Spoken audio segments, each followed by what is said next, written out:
বিনা অজুতে কি দরুদ পড়া জায়েজ নেই? অনেক এলাকায় অনেক মানুষের ধারণা যে বিনা অজুতে দরুদ পড়া যাবে না। আসলে এই ধারণাটা সম্পূর্ণ ভুল। বিনা অজুতে তো দরুদ পড়া অবশ্যই যাবে। বিনা অজুতে কোরআন পড়া যায়, তো বিনা অজুতে দরুদ পড়া যাবে না কেন? দরুদ নবী করিম সাল্লাল্লাহু আলাইহি ওয়াসাল্লামের উপরে দরুদ পড়া, যেখানে আল্লাহ তাআলার কালাম কোরআনকেও বিনা অজুতে পড়া যায়, তবে বিনা অজুতে ধরা যায় না। এখন তো আবার অনেকেই মাসলা দিয়ে দেবে যে বিনা অজুতে ধরা যাবে। কোরআন শরীফ বিনা অজুতে ধরা যাবে না। যদি কোনো জাহেল এই ফতোয়া দেয় যে কোরআন শরীফ বিনা অজুতে ধরা যাবে, সেটা একেবারে কাট্টা জাহেলে মুরাক্কাব ছাড়া আর কিছুই নয়। বিনা অজুতে কোরআন শরীফ কখনো স্পর্শ করা যাবে না। তবে কোরআন শরীফ বিনা অজুতে তেলাওয়াত করা যাবে, দরুদও বিনা অজুতে পড়া যাবে। তবে যদি কারোর গোসল ফরজ হয়, ওই গোসল ফরজ অবস্থায় সে কোরআন শরীফ তেলাওয়াত করতে পারবে না। এই জন্য দীর্ঘ সময় ফরজ গোসল অবস্থায় না থেকে যত দ্রুত সম্ভব তত দ্রুত গোসল ফরজ হলে গোসলকে সেরে নেওয়া। দরুদের অনেক ফজিলাত রয়েছে। নবী সাল্লাল্লাহু আলাইহি ওয়াসাল্লাম বলেছেন যে আমার উপরে একবার দরুদ পড়বে, আল্লাহ তাআলা তার উপরে 10টি রহমত নাজিল করবেন। মান সাল্লা আলাইয়া ওয়াহিদান সাল্লাল্লাহু আলাইহি আশারা। এখানে হাদিসের শাব্দিক অর্থ হলো, আমার উপরে যে একবার দরুদ পড়বে, আল্লাহ তার উপরে 10 বার দরুদ পড়েন। আমার উপরে দরুদ পড়ছে আমার একজন সামান্য উম্মত, সাধারণ উম্মত। আল্লাহ ওই উম্মতের উপরে দরুদ পড়বেন, কি পড়ে দরুদ পড়বেন? না, ওই উম্মতের উপরে দরুদ পড়েন না। অনেক জায়গায় দেখা যায় এখানে বড় বড় ওয়াইজ, বড় বড় বক্তা এটাকে তরজমা করেন যে কেউ যদি নবীর উপরে একবার দরুদ পড়ে তাহলে আল্লাহ তার উপরে 10 বার দরুদ পড়েন। আল্লাহ দরুদ পড়েন না, আল্লাহ তাআলা 10টি রহমত নাজিল করেন। হাদিসের ব্যাখ্যাকাররা এটাই বলেছেন, হাদিসের যারা তাফসির করেছেন তারা বলেছেন আল্লাহ তাআলা 10টি রহমত নাজিল করেন। 10টি রহমতের ভিতর থেকে আমি ছোট জীবিত থাকা অবস্থায় যেটা মানুষের সব থেকে বড় টেনশন 1 নম্বরে আসে হলো এটা, আল্লাহ তাআলা মানুষের রিজিকের জিম্মা নিজের দায়িত্বে নিয়ে নেন। মানুষের জিম্মায় আর তার রিজিকের জিম্মা থাকে না। তার রিজিকের জিম্মা আল্লাহ তাআলার কাছে চলে যায়। আল্লাহ তাআলা তাকে খাওয়াবেন, পরাবেন, লালন পালন করবেন। তার সমস্ত রিজিকের চিন্তা আল্লাহ তাআলার দায়িত্ব। আর সব থেকে শেষ ফজিলত হলো মৃত্যু বরণ করার সঙ্গে সঙ্গে আল্লাহ তাআলা তাকে জান্নাত নসিব করবেন। তো দুনিয়ার থেকে আমাদের রিজিকের চিন্তা, আর কবরে যাওয়ার পরে আমাদের আখেরাতে জান্নাত পাবো না জাহান্নামে যাব, এই চিন্তা।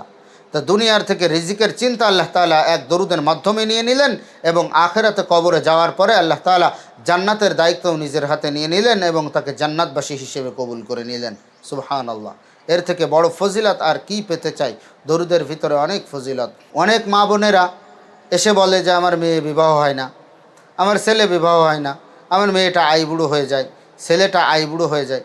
আরে দরুদের আমল করেন না। আপনার যে মেয়ের বিবাহ হয় না সেই মেয়েকে দরুদের আমল করান। প্রত্যেক দিন ফজরের পরে 100 বার দরুদ, মাগরিবের পর 100 বার দরুদ, মাও 100 বার দরুদ পড়েন, ফজরের পরে 100 বার পড়েন, মাগরিবের পরে 100 বার পড়েন, পিতাও ফজরের পরে 100 বার দরুদ পড়েন, মাগরিবের পরে 100 বার দরুদ পড়েন। এইভাবে কিছুদিন করতে থাকেন, ইনশাআল্লাহ আল্লাহ তাআলা এই দরুদের ওসিলাই সুপাত্র আপনার মেয়ের জন্য মিলিয়ে দেবেন, সুপাত্রী আপনার ছেলের জন্য মিলিয়ে দেবেন। সমস্ত বালা মুসিবত থেকে আল্লাহ তাআলা আপনাকে আমাকে হেফাজত করবেন। কিন্তু আসলে এখন অনেকে এসে বলে যে দরুদের আমল করেন, বলে যদি আমি তো নামাজই পড়ি না, তো দরুদের আমল কীভাবে করব?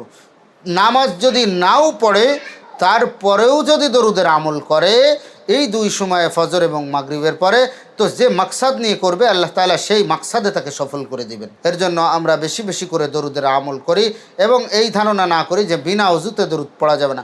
আপনার যেখানে যখন ইচ্ছা, হাঁটতে, চলতে, দৌড়াইতে, সজ্ঞানে অজ্ঞানে, সফরে হজরে যেখানেই থাকেন না কেন সেখানে সদা সর্বদা দরুদ পড়তে থাকেন। যার দরুদ দৈনন্দিন যে সব থেকে বেশি উম্মতের মধ্যে দরুদ পড়বে, নবী করিম সাল্লাল্লাহু আলাইহি ওয়াসাল্লাম ওই দিন তাকে স্বপ্নযোগে দেখা দেবেন। আর নবী করিম সাল্লাল্লাহু আলাইহি ওয়াসাল্লাম যদি কাউকে স্বপ্নযোগে দেখা দেয় তাহলে তার জন্য জাহান্নামের আগুন হারাম। এর জন্য আমরা সদা সর্বদা দরুদের আমল করতে থাকি। আজকে মুখ দিয়ে গান বাহির হয়, গজল বাহির হয়, বিভিন্ন গালি বাহির হয়। হঠাৎ করে যেখানে যে সিচুয়েশনে যে জিনিসটা দরকার সেই জিনিসটা আমাদের বাহির হয়ে যায়।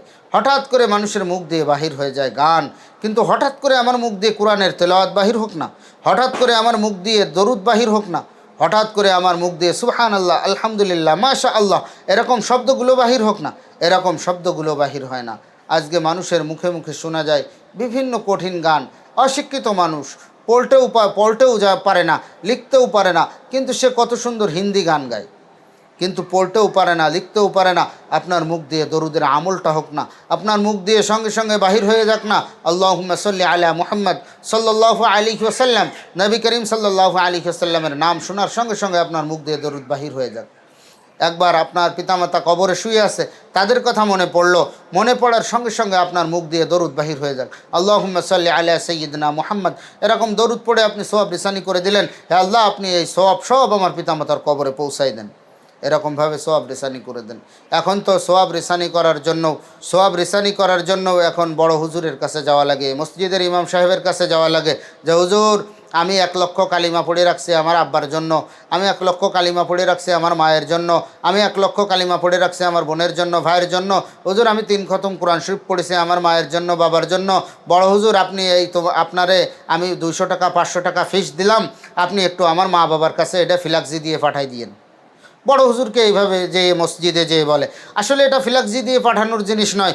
আপনার মার জন্য আপনি কোরআন তেলাওয়াত করেছেন, বাবার জন্য কোরআন তেলাওয়াত করেছেন, ভাই বোন আত্মীয় স্বজনের জন্য কোরআন তেলাওয়াত করেছেন, কালিমা পড়েছেন, দরুদ পড়েছেন, সঙ্গে সঙ্গে সোয়াব রিসানি করে দেন যে আয় আল্লাহ আমার মা বাবার কবরে পাঠায় দেন, আমার আত্মীয় স্বজনের কবরে পাঠায় দেন, আমার ভাই বোনের কবরে পাঠায় দেন, আমার দাদা দাদি নানা নানি খালা খালু চাচা চাচি ফুফা ফুফি আত্মীয় স্বজন বন্ধুবান্ধব পাড়া প্রতিবেশী শ্বশুর শাশুড়ি বিভিন্ন আত্মীয় স্বজনের কাছে বাস কবরে পৌঁছায় দেন। এইভাবে আপনি সোয়াব রিসানি করবেন, বড় হুজুরের কাছে ফ্ল্যাক্সি লোড দেওয়ার জন্য যাওয়া লাগবে না।